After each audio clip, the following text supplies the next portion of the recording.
My name is Scott Neigh, and this is Talking Radical Radio.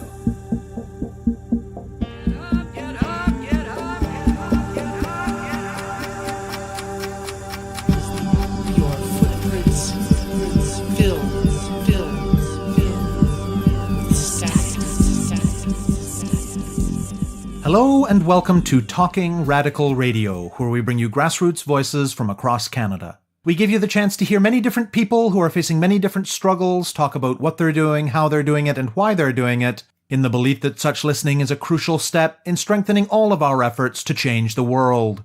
On this week's show, I'll be speaking with Elle Jones.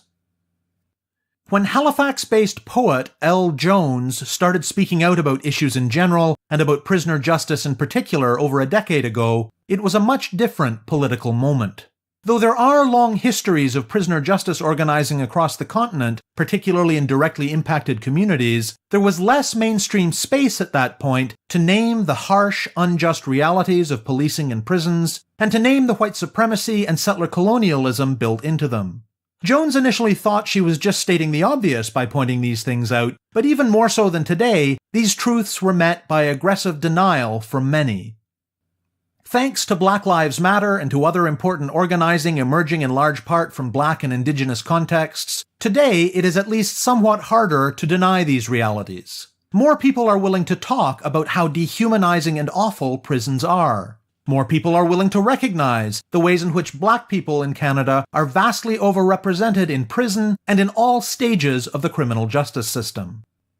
While Jones started out by speaking publicly using her platform as a poet, her relationship to prisoner justice issues quickly evolved. Over the years, it has taken the form of the Black Power Hour, an important prisoner-led project that is part radio show and part community organization. When it started, she was involved in another radio show, also on CKDU in Halifax. She was also by that point poet laureate of Halifax, and her words were spreading more widely. A prisoner who had encountered an interview with her where she talked about prisoner justice got in touch and wanted to share his poetry on the radio, so she had him call into the show. Other prisoners heard that and got interested as well, and eventually it became a regular thing. This original show was not actually meant to focus on prisoners, so by request of the prisoners themselves, who by this point she was getting to know, they started a new show, Black Power Hour, focused on people in prison and on Black history and other Black content. Black Power Hour grew from there. It continues to be a radio show driven by the interests of folks inside, and sometimes including content from them, and it is also a community organization, again, one that is directed by people who are in prison. They do court support work for people, they engage in collective journalism projects about what's happening in jails led by people on the inside, they organize political campaigns related to things like the conditions in prisons, and they engage in campaigns around wrongful convictions and miscarriages of justice, particularly for African Nova Scotian prisoners. Their most visible such campaign has been against the deportation of Abdul Abdi, which has reached the national media and which is still ongoing. She talks about that campaign and others in the interview.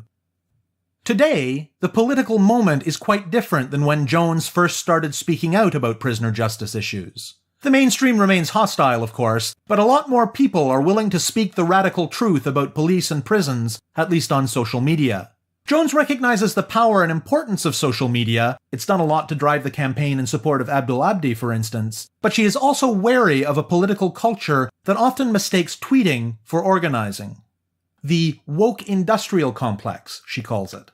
We live in an environment that makes it hard to know anything about histories of struggle or about how to actually do the hard, unglamorous work of organizing for change, but she suggests that this work is exactly what more people need to be doing. She recommends starting out by getting involved with organizations that already do good work, even if it's not quite what you want to be doing, in order to learn how to do it. She recommends finding grassroots people already working on an issue and supporting them, rather than trying to start from scratch.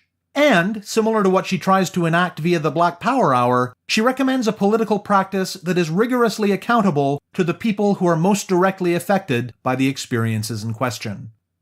I speak with Jones about prisoner justice, about the Black Power Hour, and about organizing. My name is Elle Jones. I'm a community advocate and an educator and a poet living in Halifax, Nova Scotia. I'm also a co-founder of Black Power Hour, BPH, which is a radio show and organization co-founded with incarcerated people. There's a radio show component where we share news, current issues. People in prison can call in. We meet their requests for music. But also beyond the radio show, it's a community organization.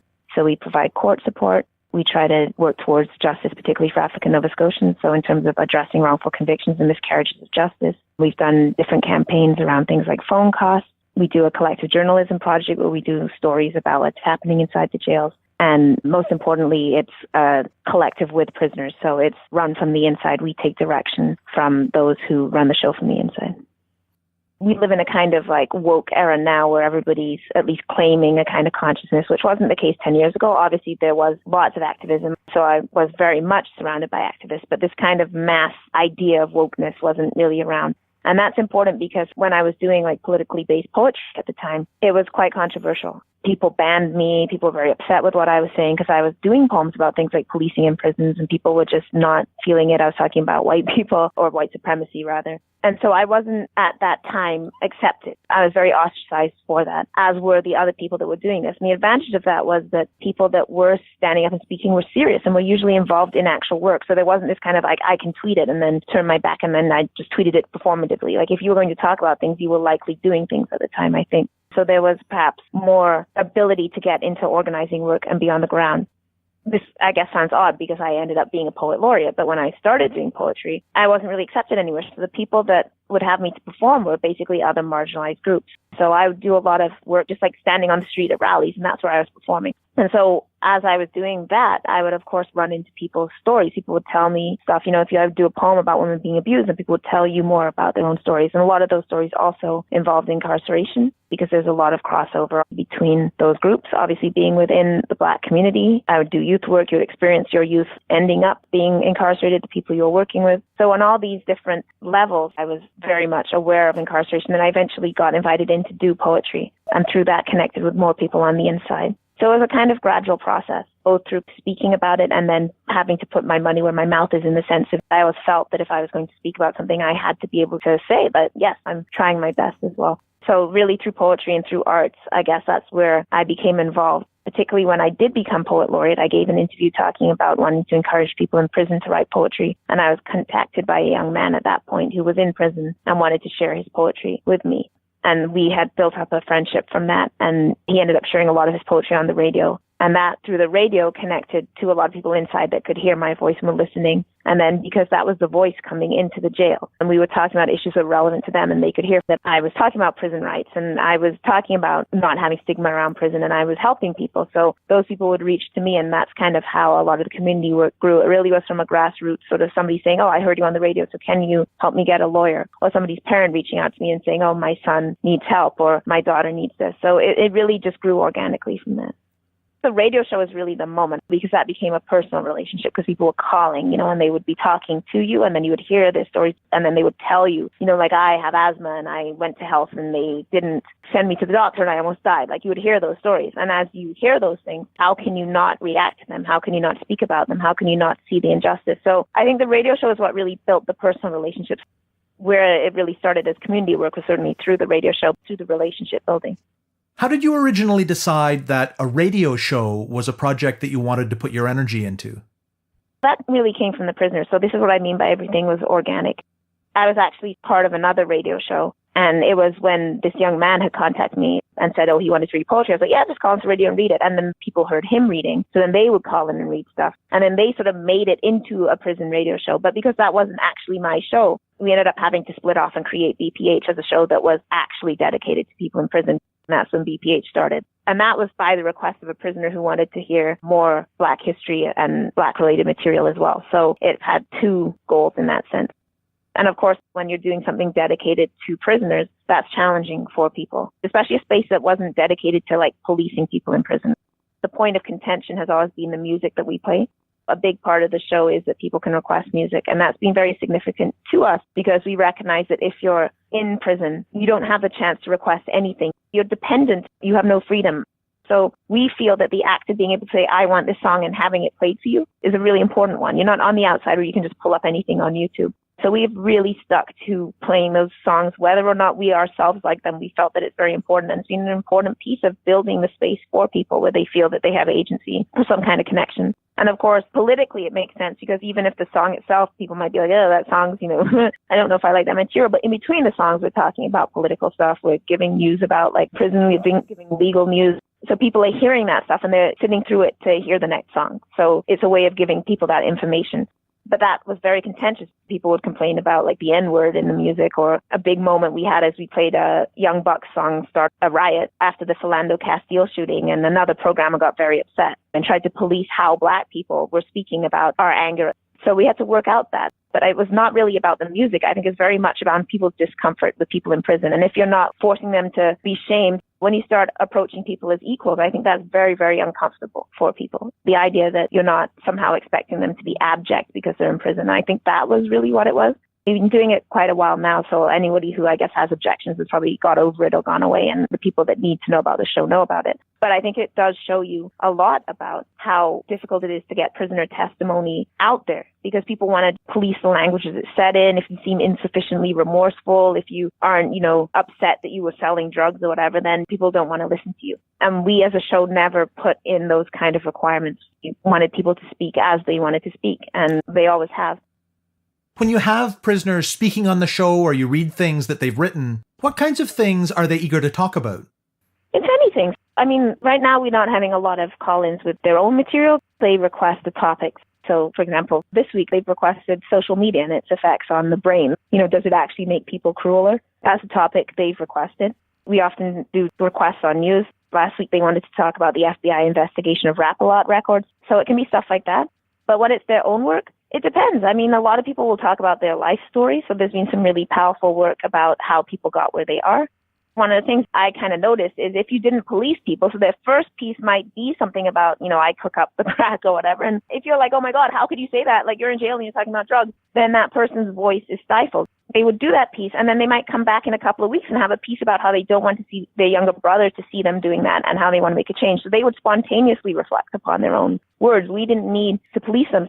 So yeah, sometimes you get stuff that's very much in that kind of like gangster rap vein, but you also get really powerful stuff from people about growing up without fathers, or, having to support their families, or being in foster care, or struggling with the idea of being a man. You get that material as well. So there's not one thing they talk about, and we certainly don't demand that they only talk about approved things. I think people would be surprised at the amount of reflection that people take. In fact, people take far more responsibility than they should for being in jail. People are much more likely to blame themselves than to recognize the role that, capitalism, white supremacy, the prison industrial complex have played in their lives. They're much less likely to blame those things and blame themselves. Whether it's for the show or for campaign work, what are the logistics like in terms of working with people on the inside? Well, we have tremendous phone costs. It costs between, depending on where a person is, $1.25 and $7 a call, not counting the extra fees. So it costs a lot financially. Visiting people, obviously. But it's organic in a real sense. Stuff will come up. So when we did the phone petition, it was because they're doing construction at the local jail at Burnside, and then they shifted people that were on the show to the new jail in Pictou, which is 2 hours away, which meant they had these long-distance costs on phone. So they did a petition, and that renewed some news interest in the phone costs.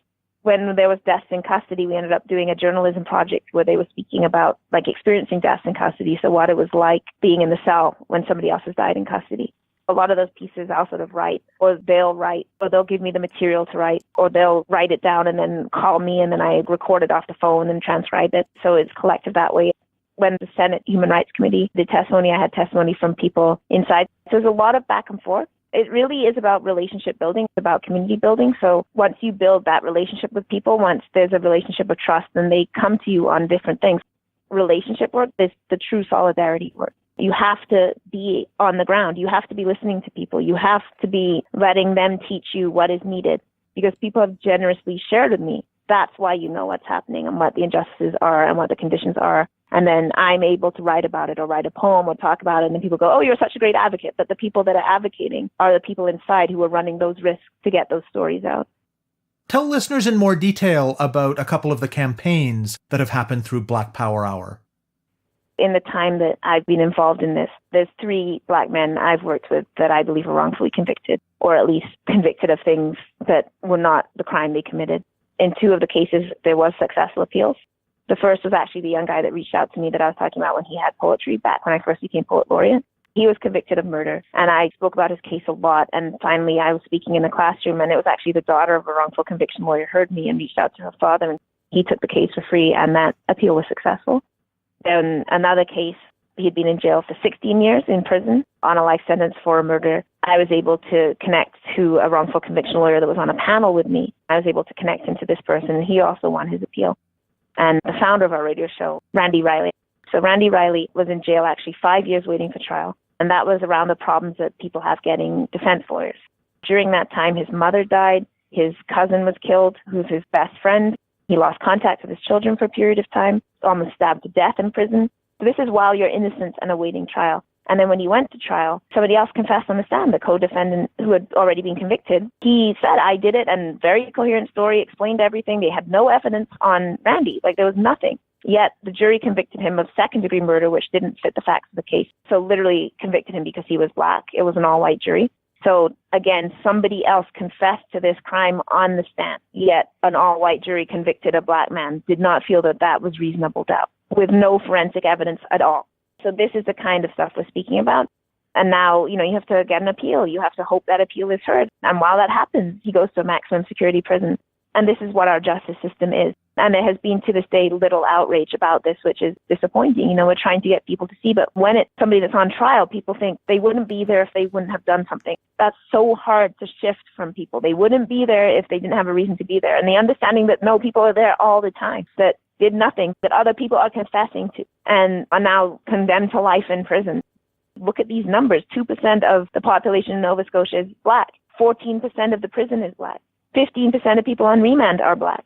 Our federal population, 1.4% of the region is black, and 11.4% of the federal prison is black. That's 10 times over incarcerated. To give you some context for that, in the States, 12% of the population is black and 33% of the prison is black, and we consider that a crisis in mass incarceration. We're 10 times over incarcerated. So we're really trying to push around that. But it's not easy, right? Like trying to shift the whole system. And, something that we have to push for people to understand, that those numbers don't reflect black criminality. They reflect miscarriages of justice.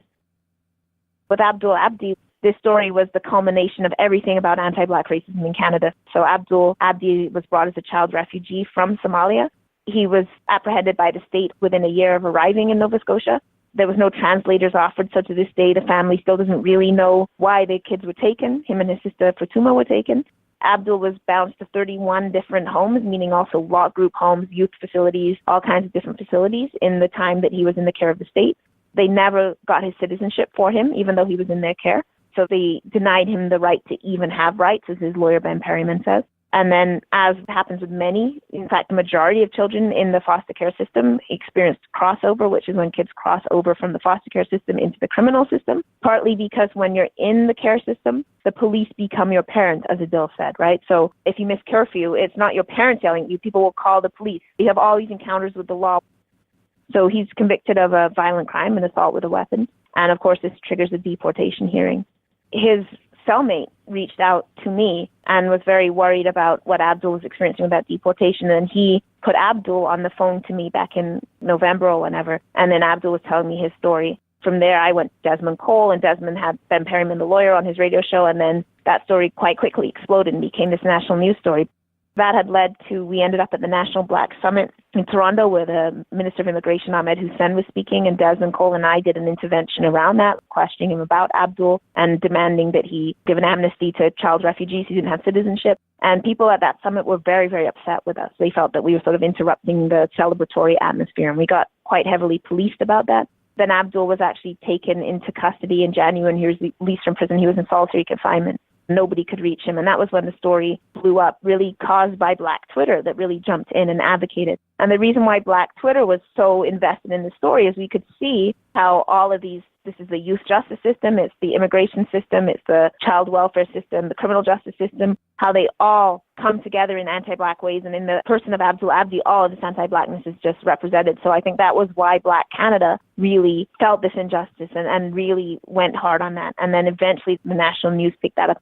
So that advocacy was about him getting out of jail. Then it was about the case being heard in federal court. A lot of that advocacy was really just pushing this story, but also, for example, Sister Fatuma, when Justin Trudeau was in Halifax, she went and confronted Trudeau. So we stood with her as she went to Trudeau's town hall and asked him very directly, what about my brother? Which was this moment of incredible courage. This is one of the things that I think really sparked national interest, the bravery of his Sister Fatuma.